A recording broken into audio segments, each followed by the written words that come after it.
You know, I found an interesting connection between this film I'm about to review and another one from recent memory. What is it? Well, let's wind the clock back to a couple years ago to the intro of my Dunkirk review. In Dunkirk, this is a useless weapon. What's the most useful weapon of all? Time. And now let's look at the tagline for one of the posters of this film. Time is the enemy. Interesting. What is up, everybody? Random Man here. And if you're watching this as soon as it's been uploaded, happy Boxing Day for my international viewers out there, aka the day after Christmas. I hope you all had a very happy holiday to whatever you are celebrating during this time of year, or are continuing to have a happy holiday during the final week of 2019. And I am continuing with the reviews until the end of 2019 for now, as last night I went out to see a new release. This is the first time I've actually seen a movie in theaters on Christmas Day, and I chose to bring you my review for 1917. Based in part on an account told to this film's director by his paternal grandfather, Alfred Mendez, the plot of this epic war film chronicles the story of two young British soldiers, played by George Mackay and Dean Charles Chapman, who, at the height of World War I, during the spring of this film's title year, are given a mission to warn of an ambush during one of the skirmishes soon after the German retreat to the Hindenburg Line during Operation Alberic. Going into this movie, it was easily one of my most anticipated films of the year for the filmmaker at the helm and its concept. This film is co-written, produced, and directed by Sam Mendes, who, over the course of the last 20 years, has directed some notable films, including his directorial debut, American Beauty, which won him the Best Director Oscar and Best Picture. He's also previously directed another war film, Jarhead, which was more of a psychological drama. He's also directed Revolutionary Road, starring Leonardo DiCaprio and Kate Winslet, which I feel has some of the best acting I've ever seen in any movie, period. And he has also helmed two of the most recent James Bond films, starring Daniel Craig. Skyfall, which is my personal favorite of the ones that Daniel Craig has starred in, and Spectre, which I really enjoy. So now that Mendes is back for another war film, it has a different approach and take as to what would be done with a movie in this genre, as a lot has been touted about this film in it appearing as if it was shot in a single take while being set in World War I, which easily had me hooked, instantaneously actually, because it was being regarded as Birdman meets Dunkirk, and I adore both of these films. These are among my favorite films of the decade, which easily increased my anticipation to see 1917. Starting out with the cast and their performances, we have George Mackay and Dean Charles Chapman as our two main young British soldiers given the task of delivering a warning to people out in enemy territory. Now, these two are really the only main players in this film for the duration of it. There are quite a few other famous faces that show up here and there, and I don't want to give away who these actors are in case you do not know or haven't seen any of the trailers for this film. So really, it's just Mackay and Chapman for the most part of this film.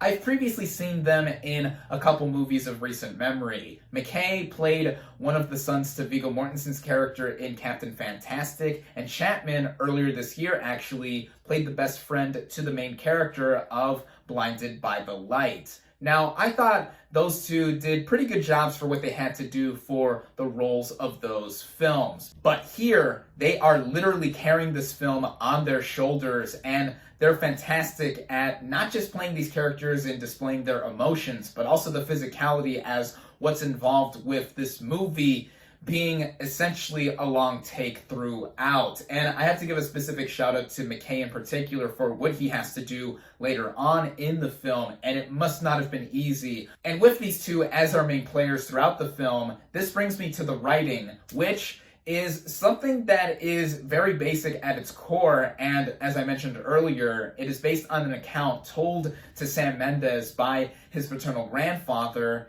It's something that really gets the ball rolling instantly. When the movie starts, we literally see our two main players in the trenches of where they are stationed with other British troops, and given the message to have this warning to other British soldiers on enemy lines against the Germans to retreat as they are walking into an ambush. One of the soldiers, the one played by Chapman, is given even more of a reason to get this message out quickly, as his older brother is a lieutenant out there. And then the movie literally keeps on moving as they have to accomplish their mission. Now, like I said in the beginning of this review, this movie has been talked about a lot recently for it appearing as if it was done in one single take. Now, having seen the film, it technically is two long single takes, as the first half of the film does look like it was strung together in one single tracking shot, but then the movie halfway through about cuts to black, and then it continues for another single tracking shot. So the movie is edited to look like. This film obviously wasn't done in one entire single take, because that is just impossible even with today's technology. But going into how this movie is helmed by Mendes and company, this film has been helmed to such a precise degree. To say that Mendes directs the crap out of this film is an understatement. It's easily one of the most well-directed movies I've seen all year, for his singular vision in what he does in showing the actions of our main characters, all of the stuff that gets in their way, and the exposition that they are spouting to each other as they're moving along to accomplish their goal. This is something where I would compare it to Dunkirk, where a lot of people consider that movie to not be as connective because the characters weren't necessarily the most relatable in the world or weren't given enough reason to care for them. With this movie, it one-ups Dunkirk in that way, to where our two main characters are given the focus for the majority of it, and they are giving lines here and there to where they do display how they're feeling while going on and accomplishing their goal, backing up the real emotion and stakes that are at hand here. At this movie's core, it's about two lowly British soldiers who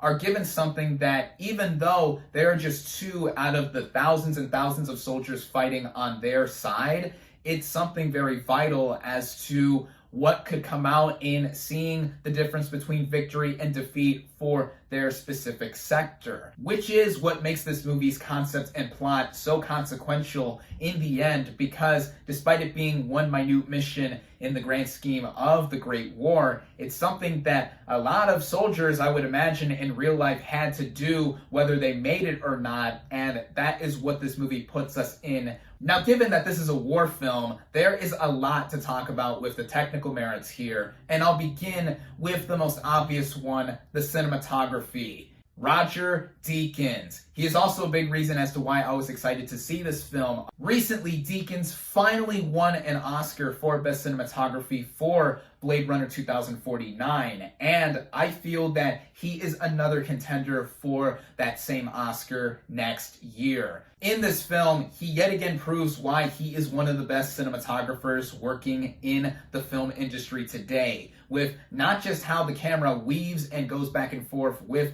its long tracking shots, but also with how Deakins so famously plays around with lighting in his films, and it's no different here. During one particular sequence that takes place at night, where it looks like it's pitch black in some moments, but then with fire in the background and flares going off in the night sky, with one of our characters running and it going dark, then lighting up for a bit, then going dark again. The way that's all played around immersed me even more. The rest of the technical merits are as top tier, with its sets, costumes, and sound design in being either the most subtle or some of the most distinct parts of this film, because it must have been so difficult to have to shoot this film with the conditions of the actors literally doing some of the stunts themselves, or just the time of day in what they have to do during a given time window. All of that helped amp up the intensity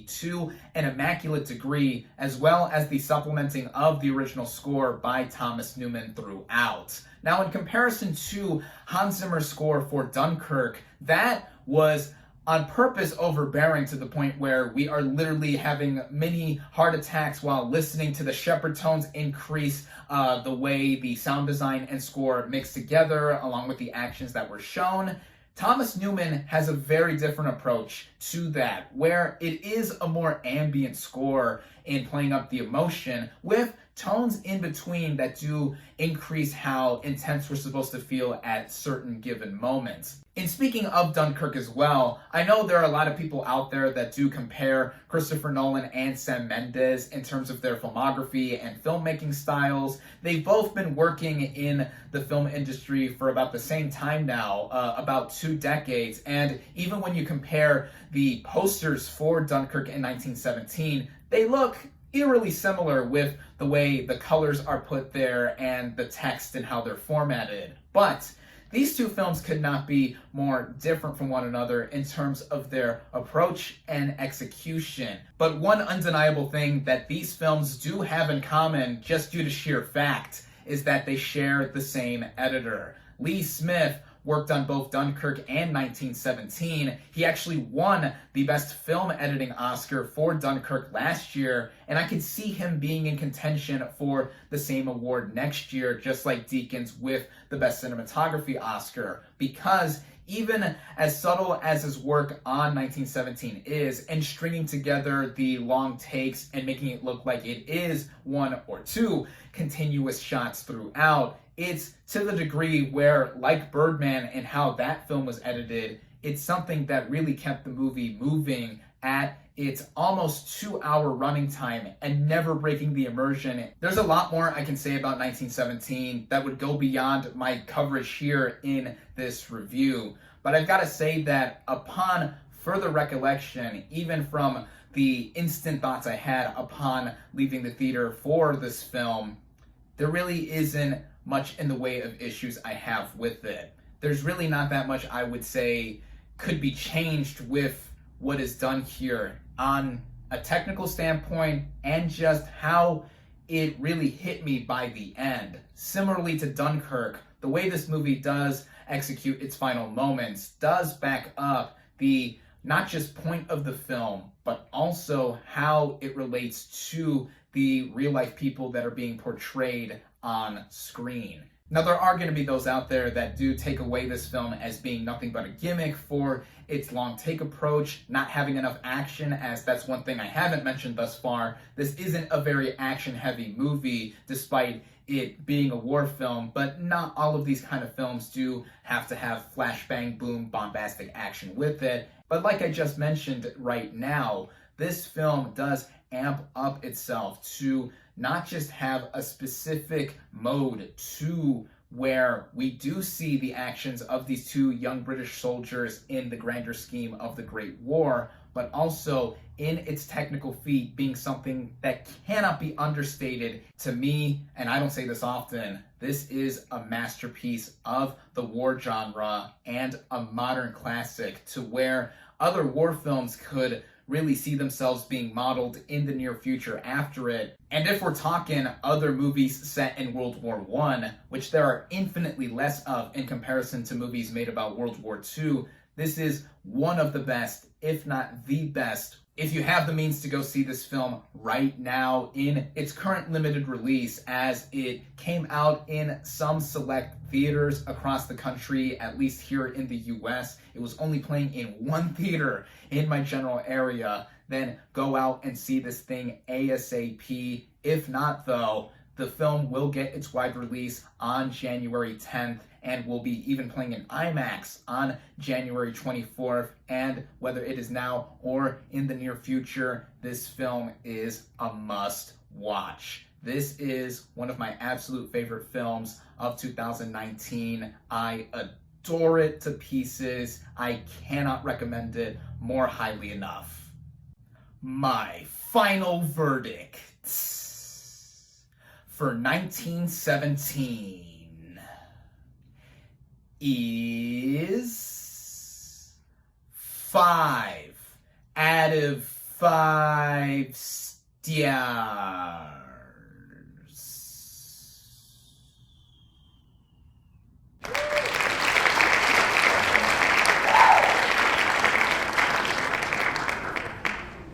Thank you all, as always, for watching. Be sure to like this video, comment on what you thought of 1917. Social media links in the description. Subscribe to my channel for more, and I'll catch you on the next movie review.